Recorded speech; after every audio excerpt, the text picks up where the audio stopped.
You are listening to the Artist Podcast, where artists define what art is. Ready, Jeli? I'm ready. You ready? So we're here today with the 6th episode of the Artist Podcast with Jeli. Jeli, would you like to introduce yourself? Yes. Okay. So my name is Jeli Daniel. I'm a Los Angeles native. I am a DJ here and founder of Red Light Vinyl, Lady Spin Music Revolution. All ladies, all vinyl. So being that this podcast is the Artist Podcast, where artists define what art is, what is art to you? Art to me is a motion. It's an emotion. It is a feeling. It is something that I feel is metaphysical, that runs through an individual, almost like being a conduit. I feel that a lot of people embody art because it is metaphysical. It's like feeling a spirit through you. And with that comes out the specified medium for the individual. So it's like we all have a calling, we all have this connection to the other, the higher, the outer, the unknown. And I feel that art is almost a language that speaks from the outer to the body. And when we receive that, then we find which color it is that we choose to pretty much paint out in life. So what art is your focus? Well, like you, I did actually start in fine arts photography. Originally, when I was younger, I found my vision in high school, and that's basically what had allowed me to. That's how I found my freedom, and I found pretty much my independence in my voice. Luckily, I was sponsored with a couple of foundations that allowed me to even help graduate, because I was a bit of a troubled kid, and as most artists can be, you kind of struggle a little bit, if not a lot. So fine arts photography was my saving grace, and I stuck with that for a very long time. Black and white photography. I shot film on 35 millimeter, then I did like 2 1/4. So, I fully connect with this project because it's so important to document life visually, and then also to audio as well. So with that, I did for a very long time, and now I'm audiovisual because I have progressed into music, and that really was my ultimate calling. With some past self-experimentations, realized that was my ultimate calling. All right. So it's auditory and it's music. Yeah. You're a DJ. You shot 35 millimeter, analog, and you spin records. Yeah. So why it's so like, as a photographer I always hear like, why not digital? Why not? And as a DJ, like, why records? Well, analog, basically what it is. So at the same time that I was doing photography, my late uncle, who I'll never leave this story out because he has a very large part of this, and he basically like gave me his cachet of records. And then my neighbor across the street gave me his record player that he would play every Saturday while waxing down his car to like Tito Puentes or Max Roach, or just like all the jazz greats on Saturdays. They would like play this music, and I would hear it as he was like cleaning his Cadillac, and then he just gave me the record player. So I put 2 and 2 together, and then I started like playing the music all the time. I started playing like the stuff that my uncle gave me, from reggae to calypso to the Police to Count Basie. He had a very vast collection of music that he already listened to. that kind of like already just was mind blowing to me starting at like 16, 17 years old. So I think for some reason with that, while doing my photography, it infused together. So when I was out shooting, I really captured this soundtrack, and it was almost like a lot of jazz too he had. So I'm considered like a jazzer because I love jazz so much. Love it, love it, love it. And I'm glad that it's coming back around again. You know, it's definitely like having a renaissance. So, you know, I think it has always stuck with me because of that. Because with the photography, when I was shooting film, I was experiencing like vinyl records, and it has such a sentiment that it's something that I always want to carry through. And then my late uncle too, it's family, you know, you just want to always stick to what they teach you.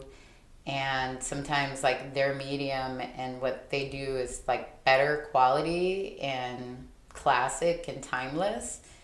And yeah, that's how I feel. So it'll never go out of style. I'll always feel very in comfort with it, and inspired too, most importantly. And what was your uncle's name? His name was Stephen Jones, and my cousin who I grew up with, it was her birthday today. Happy birthday, Karan. Yeah, I look up to her. I look up to him. He was like my father, and he was like a second father to me, and I grew up with him in the same household with 10 other people. My aunt, my mom, my grandfather, my grandfather, and then my aunt's like 4 kids. So we had a heavy household just right up in Windsor Hills. But yeah, he was my rock. He was my solid. And what was like, do you have an early memory of your uncle just playing those records he passed on to you? I do. And then I find out, like, my aunt said that they had a record shop together, too. I know, that was crazy. She was like, oh, yeah, girl. She was like, some of those records are mine, too. We owned a record shop. And I was like, fuck out of here. You're kidding me. Sherry, no way. My auntie Sherry, I love her. So I do. He was always playing more of the reggae stuff because he's Nation of Islam. And I never tell anybody this, but his uncle is Malcolm X. What? Yeah. So his mother, this is like my aunt's husband. His mother is Malcolm X, was his mom, and then that's her brother. So he being so close to Malcolm X, he took on being under the Nation of Islam. So we had like the Star and the Crescent paintings. We had all this beautiful artwork that we got like from this artist named Ramses down in Leimert Park, which actually that was my upbringing too, was shooting photography and jazz growing up, and then being exposed and going down to Leimert Park. That was kind of like my prime culture of exposure. So yeah, he was always like spinning jazz. He was spinning like Third World or Steel Pulse. He was Augustus Pablo, like all of these amazing artists, reggae artists that just kind of got me into like the roots of my African American culture, Pan-African American, as you may call it sometimes too. And for those that aren't too familiar with like the geography of Los Angeles, why is Leimert, like, you know, can you go into more details of like why Leimert Park played such a significant part in your life?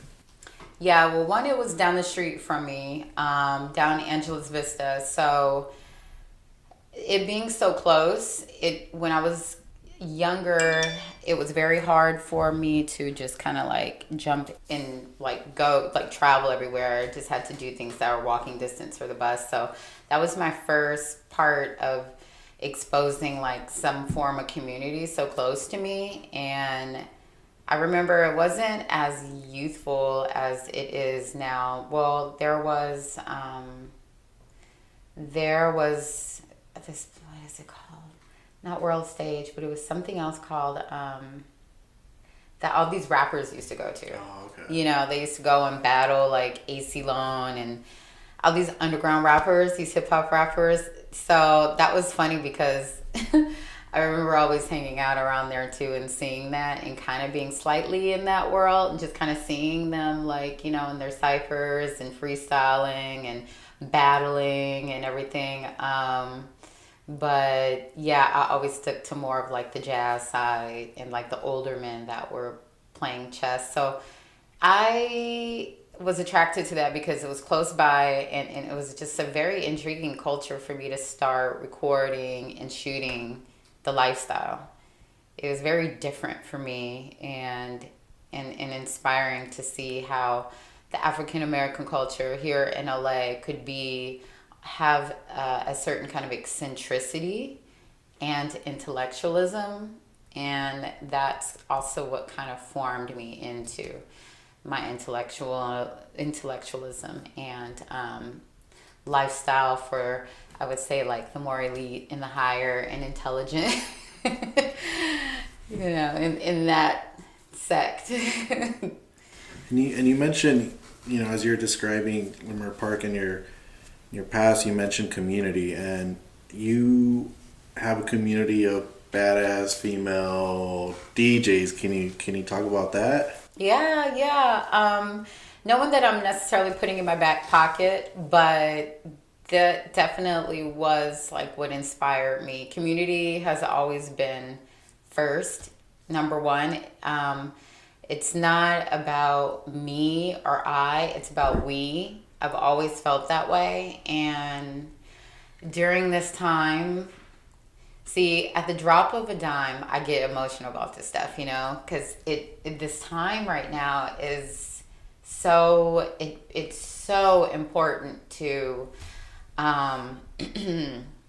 to take the initiative to work on community and being creative and supporting each other in so many ways. So I just feel like I've really hit home with this right now, and as you probably feel the same way too for yourself.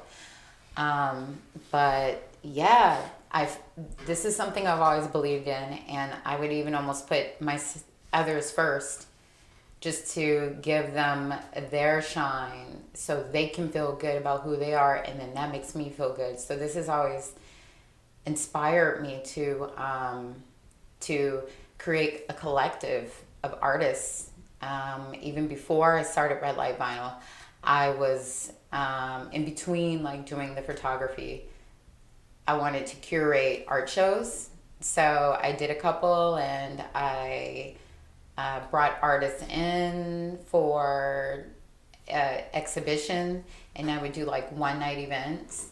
So even like my younger cousin, or the same age as me, she's my cousin and she's a painter. That was her first time like debuting her work. And then a really good friend of mine who's a photographer brought her in, and that made me feel so good to be able to begin to establish these individuals as artists. And since I guess I've always kind of had that run in my bones, this has been my major baby now. And yeah, just working with other females, giving them the ability, shining them up, supporting them in the DJ community, and letting them know that their interest in music is so valid and so good, because we all need that maternal matriarch kind of feel, with everything that we do. The DJ world has always been very masculine. It's always had this like just for the men, and I remember always being intimidated by that a lot.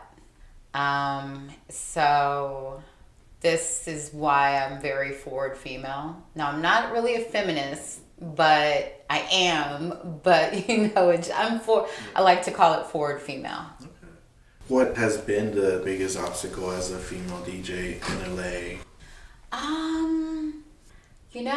I would have to say it maybe not an obstacle, but just a judgment. That there are some judgments that have been passed, or some times where I was taken advantage of, or there were opportunities that came about where it was like almost like, and like, oh, well, I'll do this for you if you do this for me, or I could help you with this.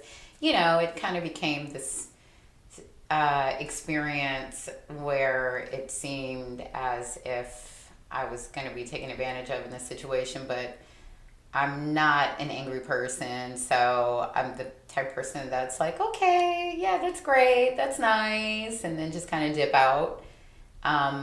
Yeah, so I've never really had anything too, as much as the far obstacle goes, because I've always made sure to just make the right decisions in those situations, and if something just didn't seem right, then I just get the hell out of Dodge. And then I give myself more of a feed to say whatever I come against with that, if there's something I have a focus on of wanting to accomplish, I'm going to do it myself, and I'll just do it myself. It could come down to like the techniques part of it, where someone's like, oh, okay, well, maybe you're not like Serato or this or that. Like, I can teach you that. And I'm like, if I really wanted to learn it, I would do it. I do use like the DJ app. I use some Serato, and I have like a shitload of vinyl, and I'm really happy with that medium, and I could definitely be more happy too, because it has taken, it's blown up extremely. Like, I speak with people now in Europe that like have these full loves for vinyl, and they're starting companies behind it. There's a girl in Cleveland that owns her own record shop called Brittany's Record Shop, and I support her and what she does, and she's like a previous DJ. So now I'm just finding all these different outlets to like connect, network, local, worldwide now. That's like my job. I get up in the morning and I'm like, okay, who can I support now that can support me in exchange? How can we work together under this like this medium that has expanded so largely now? Yeah, that's why I feel like, I completely feel you, because for me personally, whenever I collaborate with any artist or anyone, or even just offer my help, like doors just open up, and those doors, they're not necessarily like opportunities to like a new gig or anything, but just the doors to like seeing the world differently, just having a conversation. Yeah, absolutely. Yeah. And I had a question, like, do you curate playlists? Like, take me through that process. Is it a feeling? Is it just like out of a whim you pick a record by random, or like what's that process? Very good question. You're good. You're real good. That process is, first of all, it's when I know that I have a set to curate. I definitely go into a study zone. So I begin to pull new music is what I love to do. I have my own records. Sometimes it's like so expensive because I might be over some things. I'm like, okay, I just want to like wrap these up and sell these. I'll maybe sell these, or I'll put these in a storage bin. I have a 1-bedroom apartment. It's very small, and majority is filled with records. I'm going to be that crazy woman with all the records, maybe no cats, but definitely just the records from the floor up to the ceiling. It's really hard to give them away. But okay, so back to what you were saying. I just kind of flashed like, oh my God, this is overwhelming because there's so much music around me. I'm swimming in it every day, and I can never get enough. So I use a lot of digital platforms. So Bandcamp, Spotify, Tidal. There's another one that I love right now. What is it called? I mean, even on Instagram, I follow a lot of people that are vinyl hustlers, and they're always putting up like their record of the week or their record of the day, or, so all of that I start to collect. And then I open my ears and I'm like, okay, I'm ready to receive. That's what it comes down to. As soon as I'm ready to start to curate, I'm like, I'm ready to receive. And then I suck it all in and filter it out just like that. Boom, boom, boom, boom, boom. I'll go on a long walk. I'll put my headphones on. I'll put on Bandcamp on Tuesdays, which they like start shooting out new music. I'll go on KCRW, which is like such a long and legit radio broadcast that's been around forever. Obviously, that sculpted us a lot, me and you. Yeah. A lot of indie radio stations that are happening now. I think it's 88.9. It's KLXRQ, which is like Loyola Marymount, which is a school radio station where these young kids are playing like a lot of great cool music. So I begin to do a filler of all of these sounds, and I'll either Shazam or I'll write down or I'll screen grab, and then I start to put it all in a playlist. And then when I have a full amount of music that I feel like it caps off at that time, where I'm like, okay, shit, I have to curate this within 2 days, lock it down and send it off.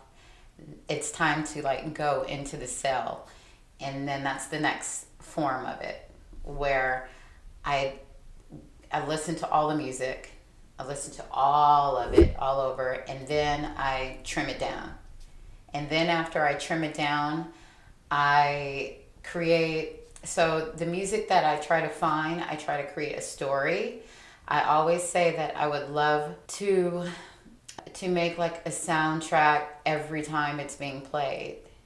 So it has a grand opening, or it has an opening, and then you go into maybe a little bit of a depression, maybe a climax, maybe a spiritual awakening, maybe a political revolutionary feeling, which can reflect a lot of like the times too.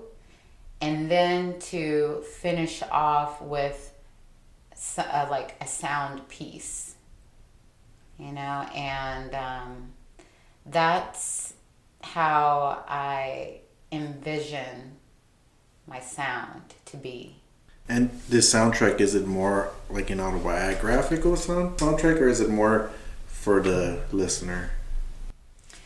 I do it for, okay, so going back to art and it being a conduit, or us being a conduit, and that being that emotion, that feeling that comes from the higher going through you and out, it's all relative to me. It's for me and it's for the public, because music for me is always for the people. And that's the finishing product, is it always is for them. I never, like, I get inspired by it and I say, hot damn, if I'm inspired, then somebody else has to be inspired. How can I put this together in this way to vocalize it through every song that I choose, and how I put it together to create that feeling that I'm feeling? I want to share that because it's outstanding, and it's just so moving and grasping and healing, that's what makes me so passionate to weave it together and project it back out.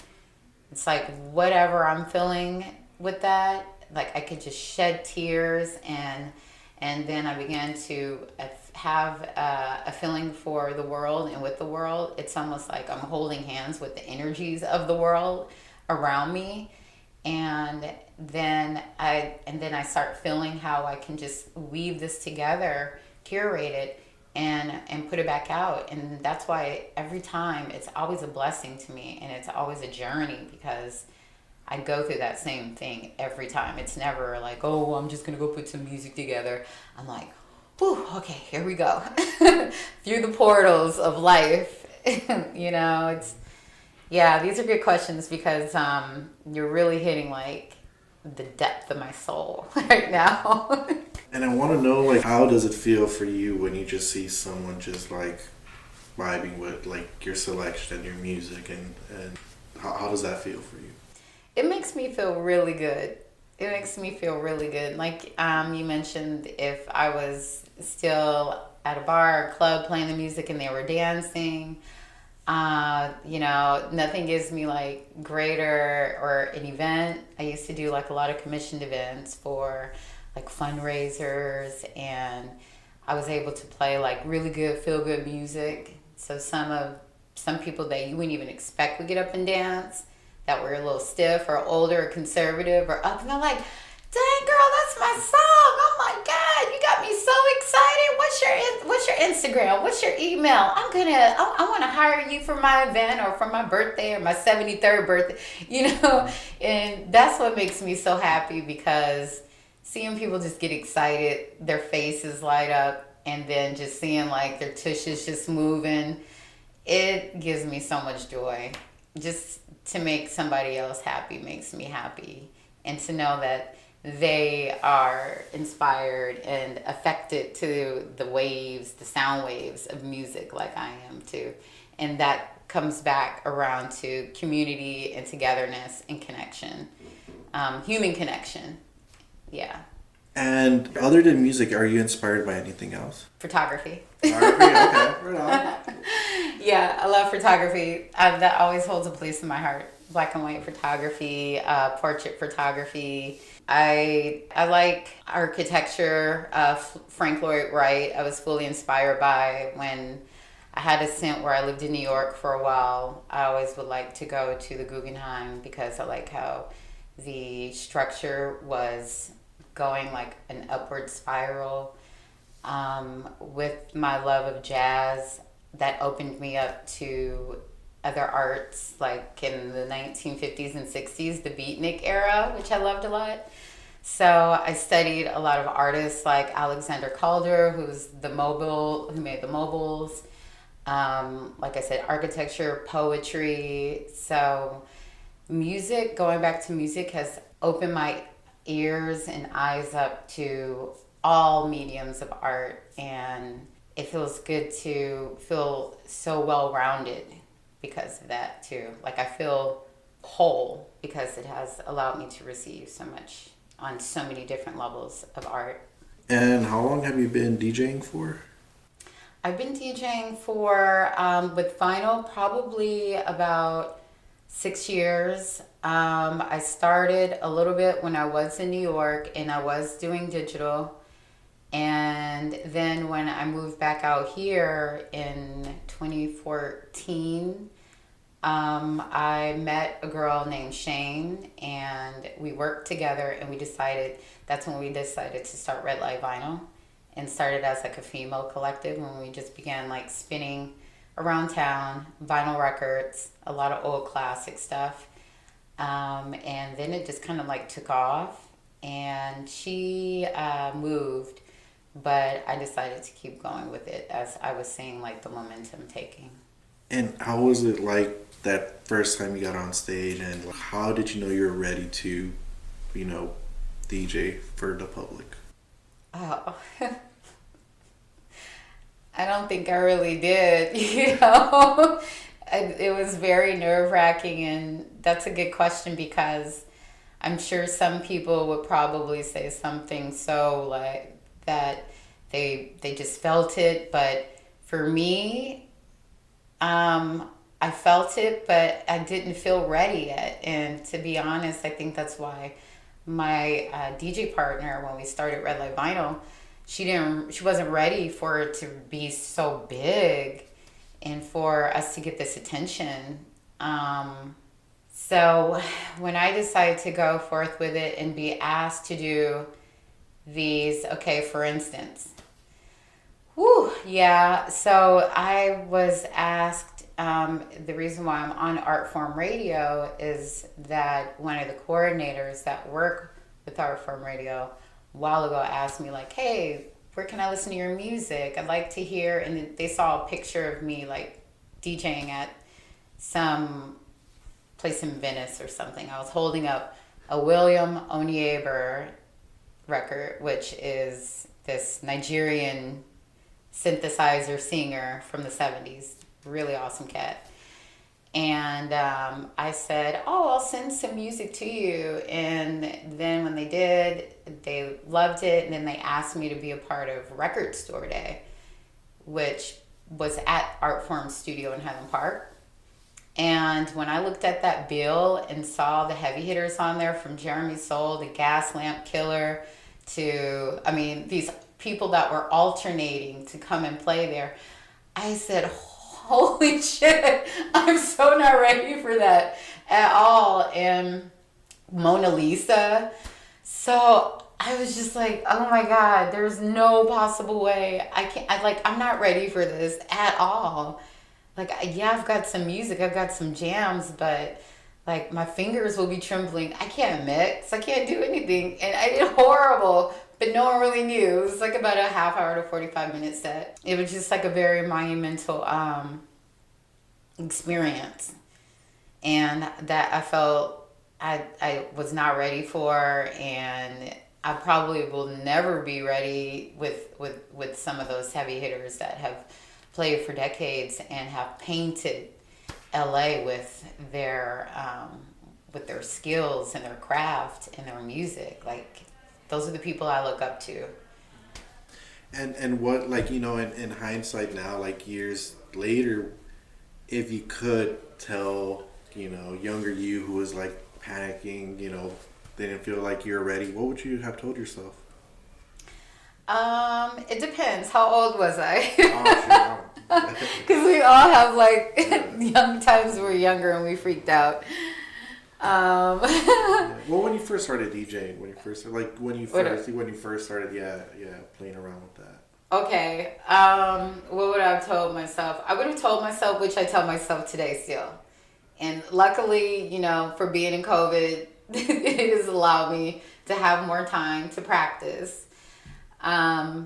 To practice more. You can never practice enough.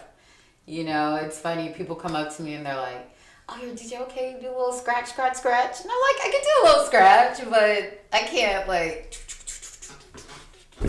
you know, do it backwards and spin around."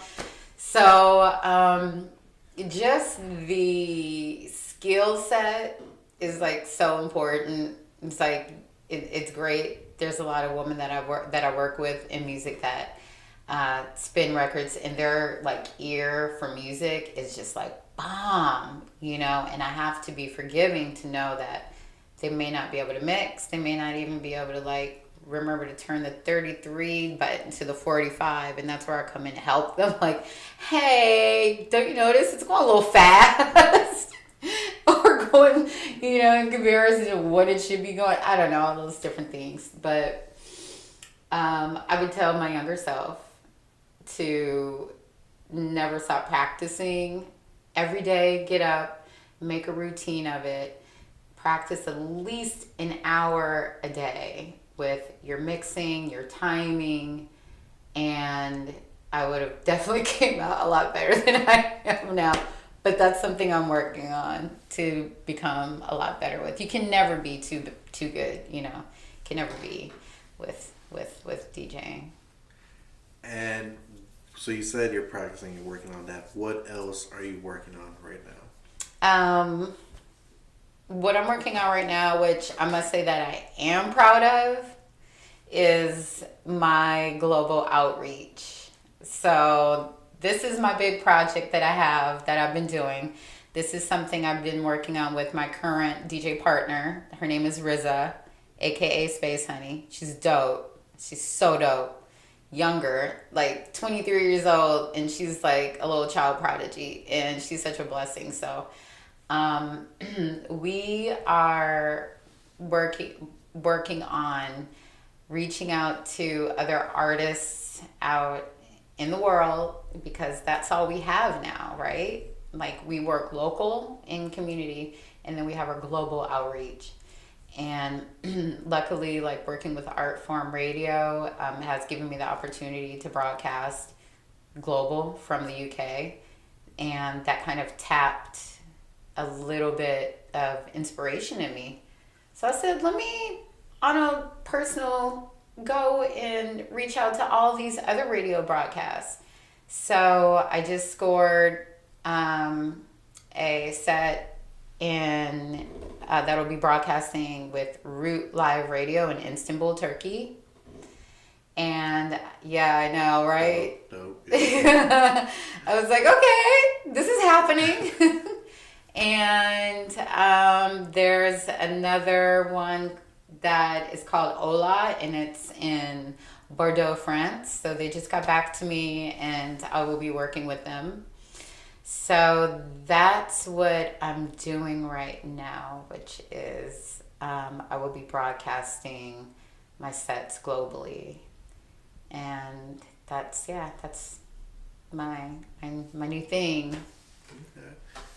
And if you could, tell the listener, let's say, listener, who's thinking of getting into DJing, what would you tell them?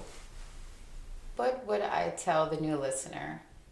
Okay, so I would tell the listener to basically the same thing that I tell myself, is to make sure to broaden your ear for music, like really, really absorb the music and feel it, and like take it in yourself. Never be separate from it. It's just make it a spiritual thing, because music is healing, and first you have to feel it. So once you do, then to practice on the skill set for being able to put it in such a way that it makes it pleasing to the ears for your audience. And that's very important as well. I noticed that when you were asking me earlier, do I play this for myself, if this is like autobiographical or is it for the people? I've always been worried that somebody didn't like the music, and that's what made me very confused on how to curate my music, because I didn't know how the audience was going to take it, and all I wanted was for the audience to be happy and for them to move and be swayed and inspired by what I'm putting out. I never sat there and just kind of sat in my own corner and was just like, okay, I'm gonna play this and I'm gonna be my own, and I'm just like bouncing to it and like fuck all these other people. I was very sensitive to receiving their feedback. So just make sure that you're in tune with the audience, that you're in tune with the music that you receive, and have fun with it, be inspired, and inspire others, most importantly. And he got one last question. Mm-hmm. What's that one song, or even like that sound clip, or like the 3 seconds of a song that always constantly keeps you inspired? Oh my God. Okay, I kind of played this in my head earlier. I was like, I wonder if he's going to ask that question. I wonder if he's going to ask that. And I said, Jeli, maybe write this on a Sharpie on your hand, because do not be like that girl to be like, oh my God, well, I love it all. And the answer was always like, but I do love it all. Okay, so since I thought about this already, and I wasn't sure if you're going to ask this, but if you were going to ask this, oh gosh, okay, I do know what it is. I do, only because it's coming to me for this moment. Okay, there's this really dope musician that is out of is it gonna be that one or that one? See, I'm thinking of two now. I'm singling it down. You're bad. You got me. I would have to say Salt. Okay, it's all caps, SAULT, and it is a very cool band that's out of the UK, and they're new, and they have this song called Wildfires, and then they have another song called Don't Shoot Guns Down. So that's been playing in my head a lot lately. That's like my album of 2020, which is Salt. I don't know if that was very impressive, but No, I'm gonna definitely like look it up. And I'm pretty sure like the listeners, I'll link that song too. Yeah. You know, so they could listen to it as well. I can even do like a follow-up set list for you if you want, like for this interview, or I can put a few things together and say we collabed on some music. Please, yeah, no, I think you know, just art in general, music in general, connects with people, and you as a DJ, you know, it'll be a gift to the listeners, you know, if you curate something for them, you know. Yeah. So definitely looking forward to that. Is there any like anywhere they can, like, you know, the listeners can follow you at? Do you have any handles you would like to share? Yes, actually, in my bio, I always have my updated Artform radio set. So if you just click on the link where it says World FM and then / Jeli, it's in my bio, and then I can like reiterate that and put that in any form of content. But that's basically like my website, my platform to go to. And most people have SoundCloud, but I'm lucky that I have a monthly residency with World FM in Artform Radio. So I always update the link every month. And you can hear a new set that I make. And also, too, in that same bio, which is on my Instagram, right now I'm reworking my website. So I'll have, and I'm working with Lime, I think it's like LimeWire, but it's called Lime Live, and I have a whole new like profile that's being created through them where I'll be doing my live sets through there. I know a lot of people usually do Twitch, but I'm trying to find like other growing alternative platforms that I feel I could support and that may support me on a different scale. So yeah, I can put all that stuff, but it's all in my bio and my bio link on my Instagram, which is Chrome Queen. And I'll always have that updated for anybody to go on. And there always will be music right there for you to click and listen to. All right, thank you so much. And you know, I'll link all that up on the on below. So before we go, what's this next song you're gonna listen to after this podcast? Ooh, that's good. I almost like want to put a song on. Okay, so I would have to say the song that I would listen to right when after this podcast, walking out, would be, can I make it because it's the holidays? Yes. Okay, I usually would not be this cheesy, but I just made a playlist that's going to go out next week, and I put a couple of holiday songs on there, and one is the Marvin Gaye Purple Snowflakes. I mean, it's an all-around soulful jam. It makes you feel so good. And you know Marvin Gaye, like, he knows how to just bring it in. So everybody that I know hears that song, they fall in love. Because it's Marvin Gaye! So, yeah, Marvin Gaye Purple Snowflakes. It gives me warmth and puts me like in the holiday soulful mood. Perfect, thank you. So those listening, please listen to Marvin Gaye's Purple Snowflake. Yes. And thank you for tuning in to the Artist Podcast, where artists define what art is. And thank you for joining us and being our guest and taking us through your story of your journey. Thank you for having me.